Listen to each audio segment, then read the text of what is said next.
Un privilegio estar acá, un honor compartir con el doctor Fuentes y un saludo a todos los equipos, ¿verdad? Que son quienes hacen realidad la atención y los cuidados para cada una de las personas en necesidad de atención paliativa. Un saludo para todos y de manera muy especial al equipo del que hago parte, el equipo del Hospital de la Divina Providencia, del cual es un privilegio formar parte de él. Vamos a hablar de un tema realmente muy interesante, un tema pilar en la atención paliativa, un tema fundamental que es un recurso invaluable a la hora de enfrentarnos a las dificultades que implica el manejo del dolor, a la hora de dificultades que tienen que ver con efectos secundarios, con refractariedad, con dolor no controlado. La rotación de opioides es un recurso muy valioso, pero a priori puedo decir que este día estamos dando solo un primer paso en lo que implica reflexionar y aprender al respecto.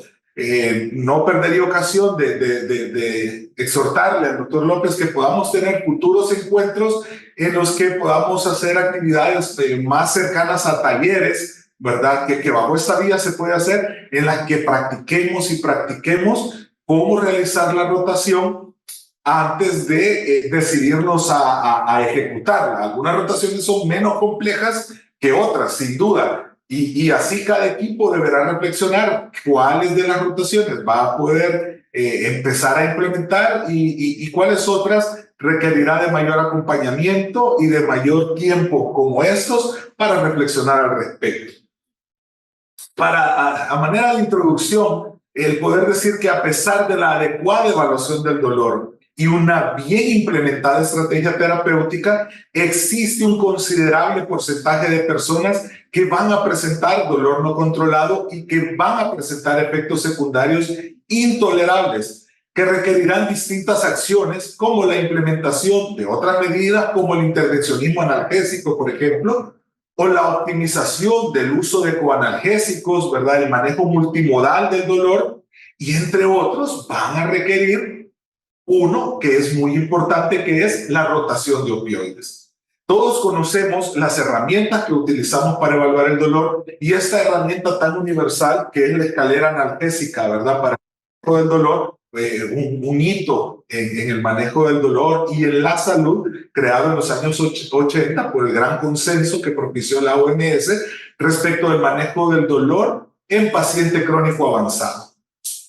Nos plantea el uso de este recurso un alto porcentaje de éxito en el manejo del dolor, ¿verdad? En un principio se planteaba hasta un 90%, utilizando bien esta escalera, podríamos obtener el control del dolor. Sin embargo, sabemos que existen circunstancias como la idiosincrasia, la interindividualidad de los pacientes y otras características propias de cada uno de los opioides que van a requerir que en determinado momento necesitemos cambiar de opioide.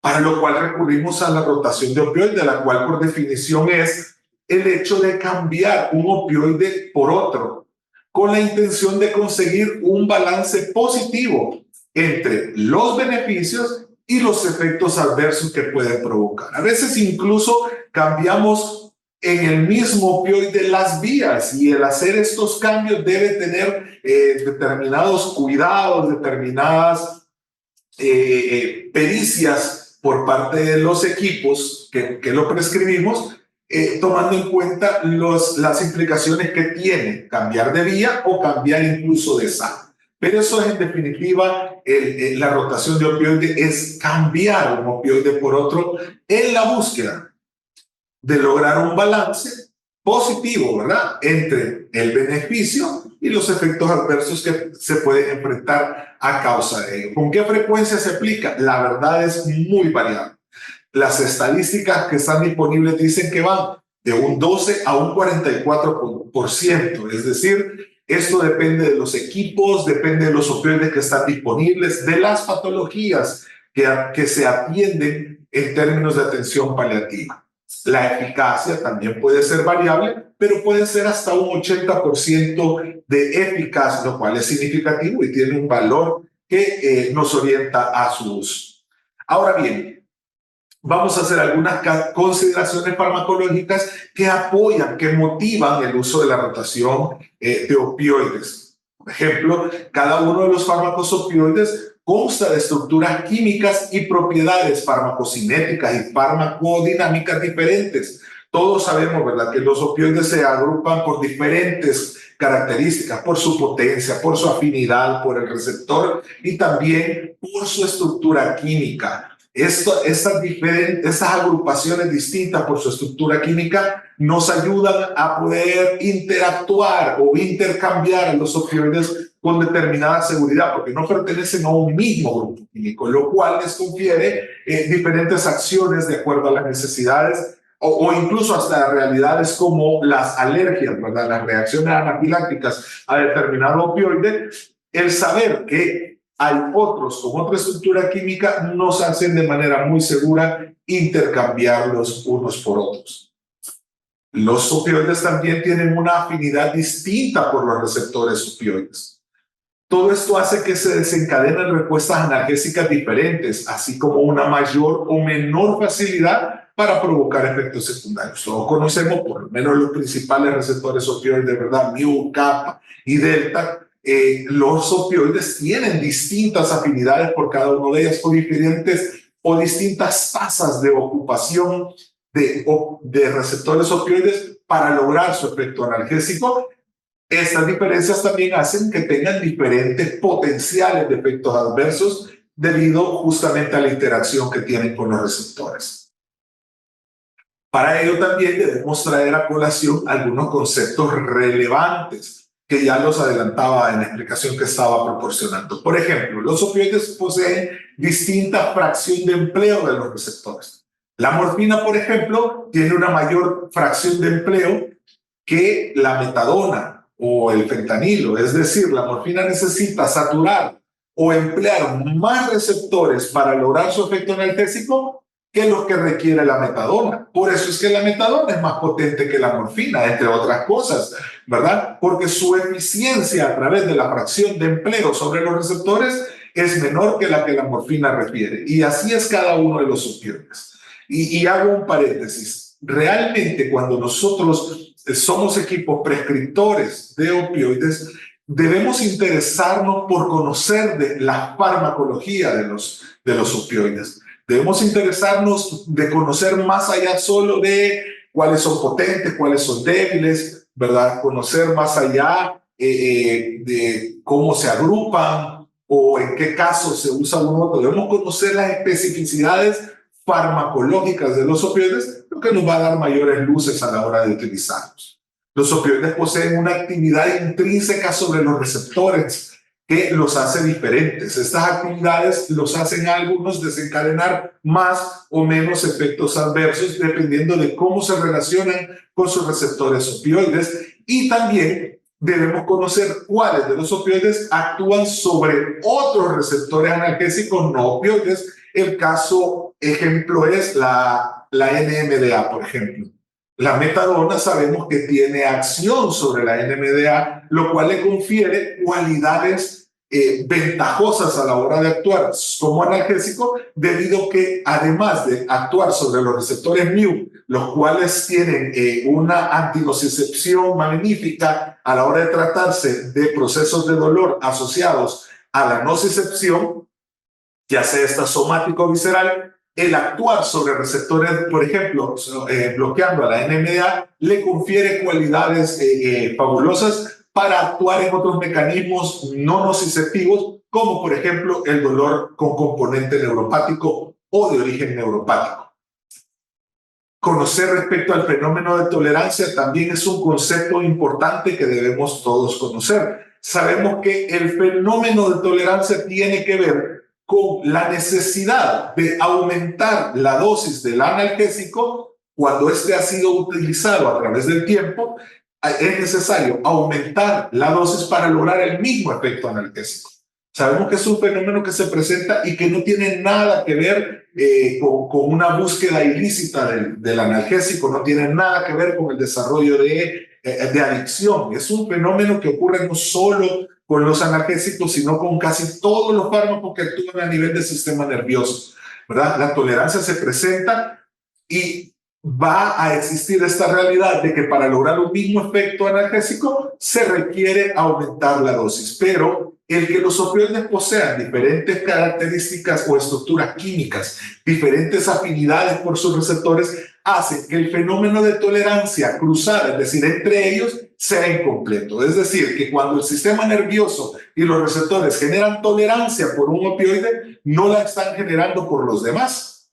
Es decir, que va a requerir mayor dosis para lograr un efecto analgésico de un opioide X, pero si yo cambio a un opioide Y, el sistema no habrá generado una tolerancia completa, lo cual nos va a permitir no necesitar tan altas dosis de este nuevo opioide que voy a utilizar.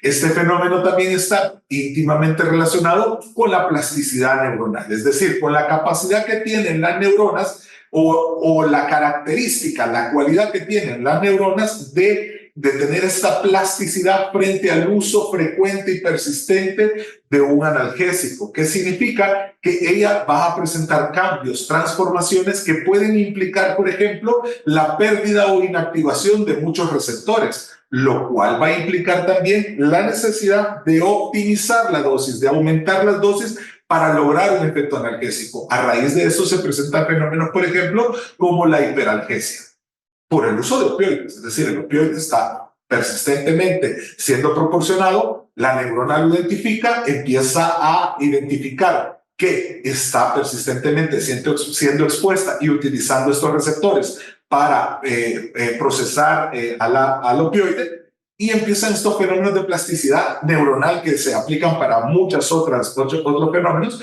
pero en este caso empieza por eso a generarse, por ejemplo, la hiperalgesia, debido a que muchos receptores empiezan a inactivarse, dejan de funcionar por fenómenos transformacionales en la neurona, y eso lo debemos tener en cuenta a la hora de analizar por qué vamos a necesitar cambiar de opioide.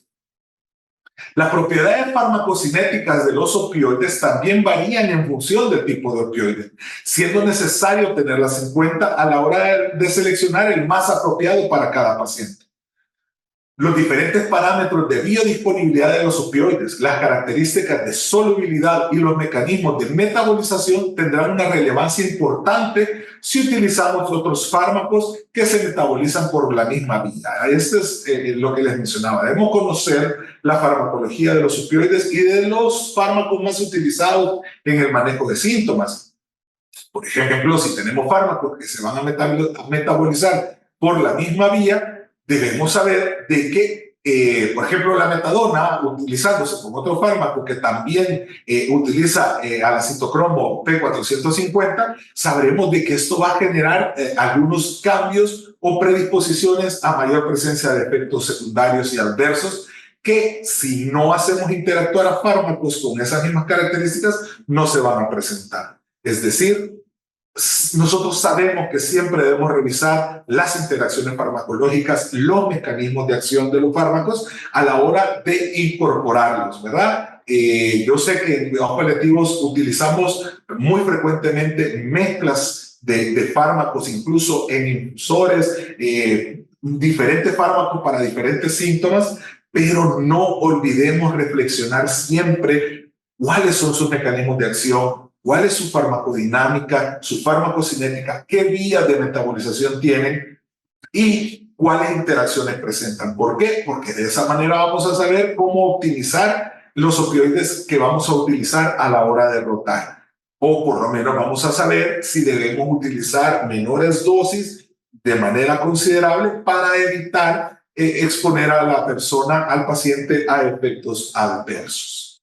También es de especial interés conocer su afinidad con las proteínas transportadoras, puesto que en ancianos o en personas frágiles o desnutridas, los opioides que tengan una elevada unión a estas proteínas permanecerán en una fracción libre más alta, lo que aumenta obviamente el riesgo de efectos secundarios. Lo mismo, ¿verdad? Nosotros sabemos que tenemos vamos a cambiarnos a un opioide que utiliza una alta tasa de transporte a través de proteínas séricas, y la mayoría de nuestros pacientes en condición de muy avanzada enfermedad obviamente tendrán depletadas estas proteínas. Nosotros sabemos que deberemos ajustar las dosis a a las mínimas posibles debido a que la fracción libre del mismo va a ser mayor. Consecuentemente, su efecto va a estar potenciado y su potencial de efectos adversos también.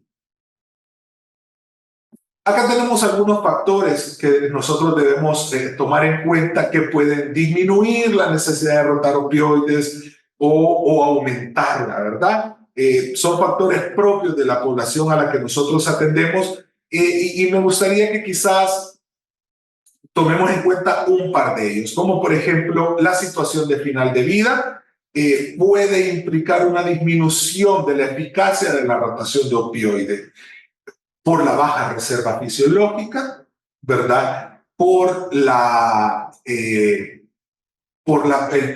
pobre volumen de proteínas transportadoras, por el alto riesgo de efectos adversos debido justamente a estas características, y por otro, porque a lo mejor no nos da el tiempo de que el nuevo opioide vaya a llegar al efecto por el cual nosotros lo estamos buscando. Por eso es que se especifica ahí cuando estamos frente a semanas o días, debemos plantearnos, ¿verdad?, si vamos a recurrir a la rotación y si nos va a dar el tiempo suficiente para lograr el efecto que buscamos, que es el control del dolor, ¿verdad?, óptimo, con el menor riesgo de efectos adversos posibles.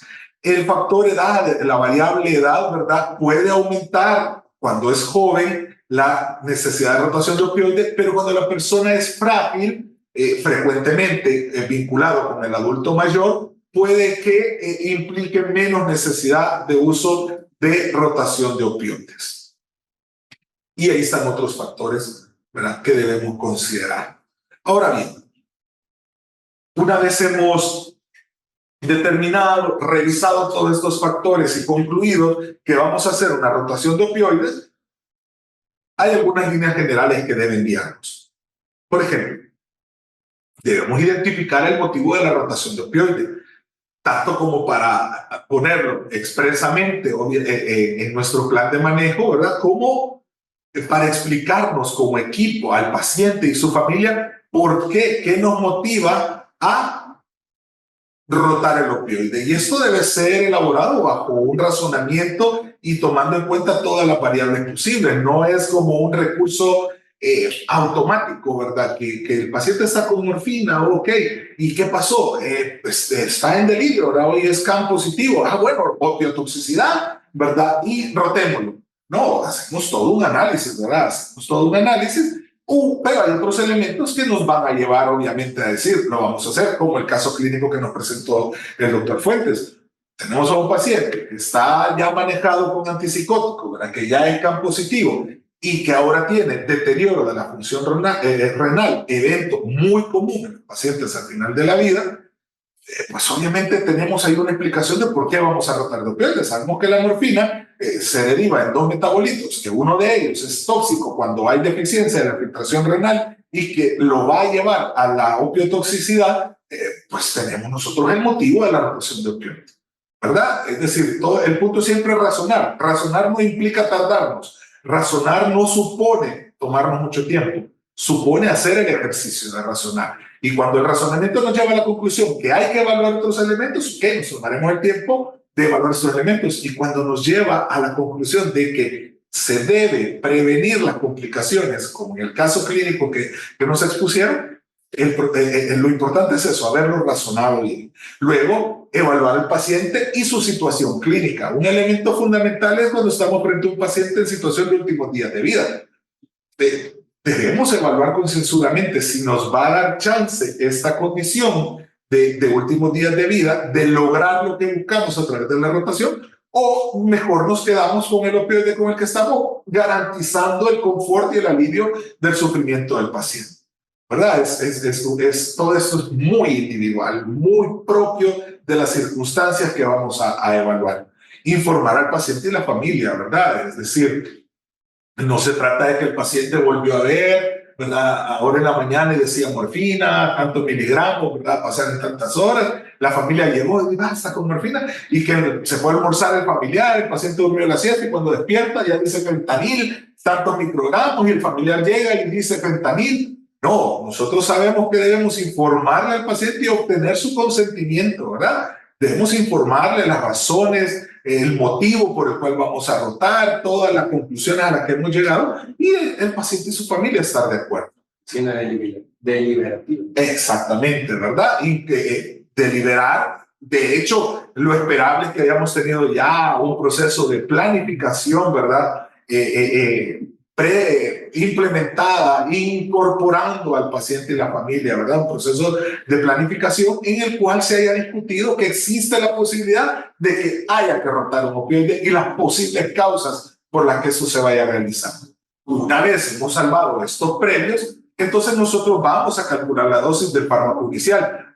Quería resaltar estos pasos porque no podemos pensar que rotación de opioides es una simple operación matemática, ¿verdad? Bueno, ¿a cuánto morfina con metadona? 5-1, ok, es cuestión de tanto, lo indico y va a la rotación. No, es un proceso en el que está implicado el paciente y su familia. Es un proceso en el que nosotros debemos hacer un razonamiento farmacológico en equipo, ¿verdad? Es un proceso en el que todo el equipo puede dar sus aportes e identificar por qué sí o por qué no se va a realizar la rotación y que debe aterrizar en informarle al paciente y su familia y en obtener su consentimiento, ¿verdad?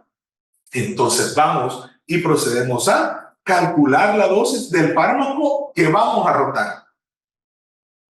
Esto aunado al hecho de escoger el nuevo opioide al que vamos a rotar, ¿verdad? Tenemos una dosis del fármaco inicial. ¿Y qué significa calcular? Bueno, estimar la dosis de este fármaco en 24 horas, porque pues, nosotros tenemos fármacos que están fraccionados en el tiempo, ¿verdad? En un periodo de 24 horas, salvo aquellos que están en infusión continua. Bueno, lo personal suelo indicarlo cada 12 horas, no suelo utilizar mucho la infusión de 24, pero cuando esté en un infusor de 72 horas, de 48 horas, bueno, el punto es que nosotros obtengamos la dosis del fármaco en 24 horas. Luego, hemos seleccionado a qué fármaco vamos a rotar, las razones, ¿verdad? ¿Por qué a ese fármaco específicamente, que pueden ser muchas, sus características farmacológicas, la disponibilidad y el acceso que de él tenemos? Porque, bueno, uno en las tablas encuentra, bueno, 20 opioides con sus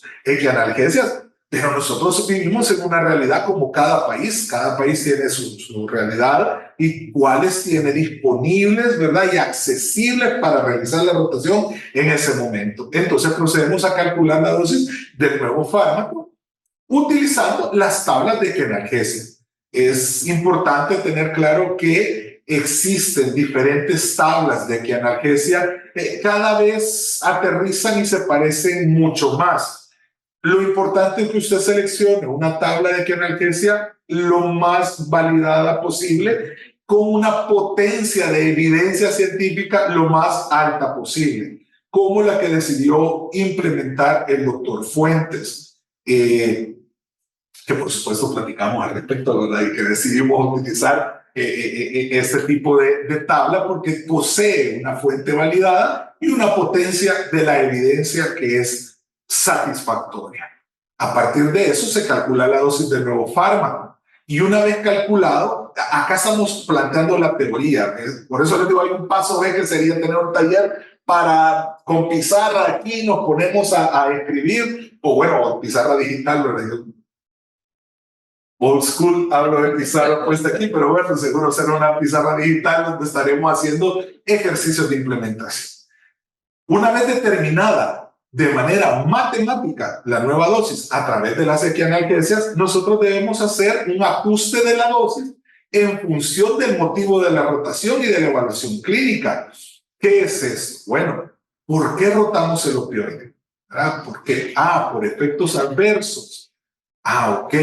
Sí, muy probablemente nosotros necesitemos disminuir la dosis obtenida, la dosis calculada. Muchos recomiendan un 30% de manera estándar, otros sugieren hasta un 50%. Pero bueno, como la causa era un dolor controlado, pero efectos adversos presentes, como nosotros sabemos que tenemos un fenómeno de tolerancia farmacológica incompleto, significa que el sistema no va a reconocer, no va a tolerar el nuevo opioide. Tengo una buena razón por la cual puedo hacer una disminución de la dosis que ya calculé. Un 30% es el estándar, usted puede hacer un 50%, ¿verdad? Sin problema. Pero bueno, tengo otra realidad. ¿Por qué vamos a rotar el opioide? Porque el dolor no está controlado. El dolor no está controlado, ¿verdad?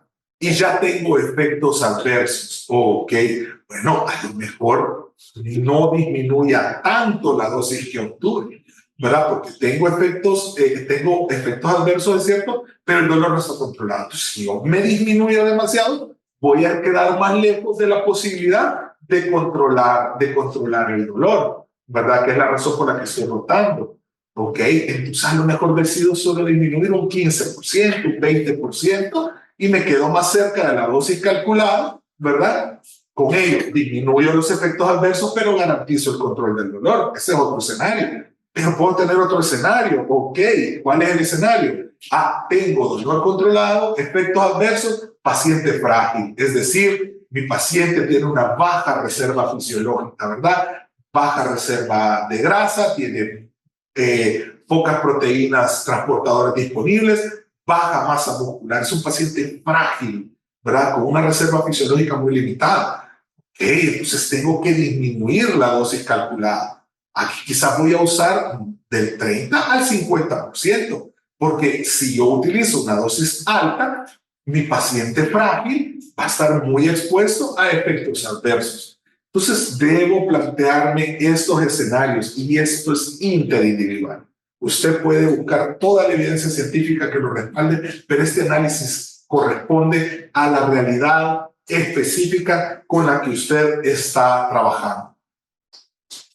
A partir de eso, calculo, ajusto la dosis y lo sabemos, ¿verdad? Sé que es casi no necesario aclararlo. Voy a prescribir medicación de rescate, ¿verdad? Voy a prescribir medicación de rescate, garantizando que el medicamento que voy a usar para el rescate sea un medicamento de liberación inmediata, ¿verdad? Porque si yo roté a un medicamento de liberación sostenida, yo debo tener claro que voy a utilizar medicación de rescate con opioides de liberación inmediata, de acción inmediata.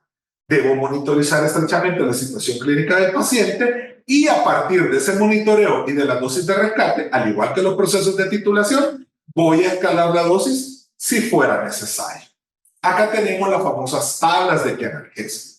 Como vuelvo y repito, ahorita estamos en esta exposición teórica, no estamos en un taller práctico, pero será la base de nuestro futuro taller que sin duda vamos a implementar, en el que vamos a usar la pizarra, pero digital, ¿verdad? Entonces sabemos que las tablas de analgesia tienen por patrón estándar, ¿verdad? El estándar oro es la dosis de morfina oral, ¿verdad? La dosis de morfina oral es el estándar oro o la moneda de cambio universal hacia la cual vamos a traducir o transformar la dosis de todos los opioides. Esta dosis se conoce bajo el término DEMO, ¿verdad? Es decir, dosis equivalente de morfina oral. Otros incluso le dicen DEMOL, es decir, dosis equivalente de morfina oral diaria, ¿verdad? Que es la que vamos a obtener. La morfina, incluso entre sus diferentes vías, posee diferentes equianalgésicos, ¿verdad? Es muy fácil el poder recordarla, ¿verdad? La dosis de morfina oral subcutánea es 2:1, la dosis de morfina, la relación de la dosis de morfina intravenosa es 3:1, es decir, la morfina cumplida por vía subcutánea es 2 veces más potente que la oral. La morfina cumplida por vía intravenosa es 3 veces más potente que la morfina oral. En el caso de la oxicodona oral, respecto a la morfina oral, la relación es de 1.5:1. Otras literaturas dicen 2:1. ¿Qué significa? Que la oxicodona oral es 1.5 a 2 veces más potente que la morfina oral. Ahora bien, la relación de la morfina oral con el fentanilo vía transdérmica es de 1:10, exactamente como lo exponía el doctor. Y es importante tener claro que el fentanilo transdérmico es equianalgésico con el fentanilo por vía parenteral. Es decir, 1 microgramo de fentanilo transdérmico es equivalente a 1 microgramo de fentanilo parenteral. Y una recomendación en la práctica, procuremos casi siempre tener patrones similares a los que el parche indica, es decir, el parche puede ir en 6.25 microgramos hora, en 12.5 microgramos hora, 25 microgramos hora, ¿verdad? Y en esas fracciones les recomendaría que se muevan así. Si deben rotar de vía parenteral a vía parche, usted lo va a hacer de manera intercambiable con mucha facilidad, sin tener que utilizar otros múltiplos de la vía parenteral que y a la hora de pasarlo al parche usted se va a preguntar, ¿y lo dejo para arriba o lo dejo para abajo? ¿Verdad? Entonces, esa solo es una recomendación, eso no está escrito y si usted decide no hacerlo así, se respete. Luego, la morfina oral con el tapentadol oral tiene una relación de 1 a 3.3, es decir, en este caso, la morfina, ¿verdad?, es más potente que el tapentadol en términos equianalgésicos, 3.3 veces. Y acá tenemos a la más compleja de la rotación, que es donde la rotación se vuelve de verdad un poco más exigente. Y se los digo sinceramente, en su experiencia como equipo, usted puede empezar a rotar los demás opioides. Les recomiendo hacer muchos ejercicios teóricos antes de hacer un ejercicio real. ¿Qué significa esto? Ejercite con los pacientes con los que usted no va a necesitar rotar de opioide. Preséntese casos hipotéticos de estos pacientes, use sus dosis reales, sus rescates y haga el ejercicio de rotación a diferentes opioides y establezca cómo dejaría al paciente, para que cuando lo vengan a hacer con equipo, con un paciente real, lo hagan con mayor fluidez. En el caso de la metadona, sí les sugiero que se hagan acompañar. Si todavía el equipo no ha desarrollado el expertise de la rotación a metadona, que se hagan acompañar por equipos que sí lo hacen o profesionales que sí lo hacen. Dicho sea de paso, como Hospital Divina Providencia estamos a sus órdenes en este modelo de acompañamiento. Bien, la relación morfina bioral a metadona bioral es variable por las características de la metadona. Todos sabemos que la metadona posee una vida media variable a través del tiempo debido a sus cualidades farmacocinéticas, ¿verdad? Y farmacodinámicas. Sabemos que la metadona se almacena en los depósitos grasos, lo cual hace que a través que el tiempo avanza, las reservas de metadona empiezan a saturarse, lo cual empieza a ser un doble mecanismo de liberación, pero un mecanismo a través de la dosis ingerida y otro mecanismo a través de la dosis liberada desde los reservorios, lo cual va haciendo que la ventana de vida media se amplíe y sea variable a través del tiempo. Por lo cual, rotar hacia ella es complejo. Pero bien, existen al menos dos modelos de rotación primordiales. Uno es cuando vamos a rotar de morfina a metadona. El principal es el método Ripamonti. La doctora Carla Ripamonti, una médico farmacóloga con amplia experiencia en el uso de metadona, plantea un método de dos características. Uno, que las relaciones equianalgésicas son intervariables de acuerdo a la dosis de morfina diaria que se esté utilizando. Y dos, utiliza un método conocido como stop and go, es decir, detengo un opioide y de inmediato inicio el otro, ¿verdad? En este caso, la doctora dice que si nosotros tenemos una demo menor, una dosis equivalente de morfina oral menor a 30 miligramos en 24 horas, nosotros haremos una rotación de 1 a 1, es decir, 1 miligramo de metadona por miligramo de morfina. ¿Qué significa esto? Bueno, que la dosis va a ser la dosis de metadona tendremos garantizado que sea baja a la hora que lo prescribamos. Pero que si nosotros tenemos una dosis que va de 31 a 90 miligramos en 24 horas de morfina, la relación será de 4 a 1. Es decir, que la dosis equivalente de morfina oral en 24 horas la vamos a dividir entre 4 para obtener la dosis de metadona. Cuando la dosis en 24 horas de morfina es de 91 a 300, la relación será de 8 a 1. Es decir, la dosis de morfina equivalente en 24 horas que obtenemos la dividiremos entre 8. Y cuando es mayor de 300, la dividiremos entre 12. Es un stop and go, significa que detenemos la dosis de morfina e iniciamos la nueva dosis de 24 horas de metadona, recomendándose que al inicio de la metadona podemos utilizar una frecuencia de cada 6 horas, cada 6 u 8 horas. ¿Por qué? Porque la vida media al inicio de la metadona es corta. A la semana, 2 semanas, probablemente debamos abrir la ventana. Esto es teórico. Usted lo va a ver en cada paciente, ¿verdad? Usted lo va a ver en cada paciente porque tenemos pacientes con un buen tiempo de metadona y no hemos dado el salto a cada 12 horas o 24 horas por las complejidades de su cuadro de dolor. Pero en el mundo teórico, usted a las 2 semanas se esperaría que la metadona usted la pueda ampliar. Esto se explica obviamente porque nuestros pacientes son de muy avanzada enfermedad, sus reservas de grasa son mínimas, por lo tanto sus reservas de metadona también. Entonces este fenómeno de ampliación de la vida media podría no presentarse. El otro método es el método Mercadante. Sebastiano Mercadante, otro experto, ¿verdad?, también italiano, en el uso de opioides, especialmente metadona, nos plantea un método de 5-1.